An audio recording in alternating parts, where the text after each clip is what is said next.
34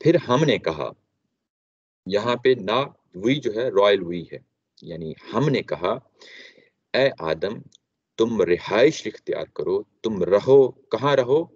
تم رہو انت و زوجک الجنہ، یہاں پہ زوج کا لفظ آیا، تمہاری بیوی، یہ نہیں کہا کہ تم دونوں رہو، یعنی تم اور تمہاری بیوی، یہاں زوج کہہ کے ایک تعلق کو بتا دیا کہ تمہارا اور تمہاری بیوی کا آپس میں کیا تعلق ہے، یہ میاں اور بیوی کا تعلق ہے۔ یہ ذہن میں رہے کہ یہ پورا واقعہ سنانے سے پہلے یہ چیز آپ کے ذہن میں رہنی چاہیے، اگر یہ ذہن میں نہ ہو تو ایک بڑا مختلف تاثر سامنے آتا ہے۔ یہ میاں اور بیوی کا تعلق ہے جو ان کو ایک جگہ پہ بسانے سے پہلے واضح کر دیا اللہ تعالیٰ کی ذات نے کہ تمہارا دونوں کا تعلق، تم علیحدہ شخصیت ہو، تمہاری بیوی ایک علیحدہ شخصیت ہے، دونوں کو ایک ہی جگہ پہ رکھا جا رہا ہے اور وہ جنت ہے۔ یہ جنت عام باغ ہے، کوئی خاص جو ہے نا وہ باغ نہیں ہے جو قیامت کے بعد جنت ملنی ہے۔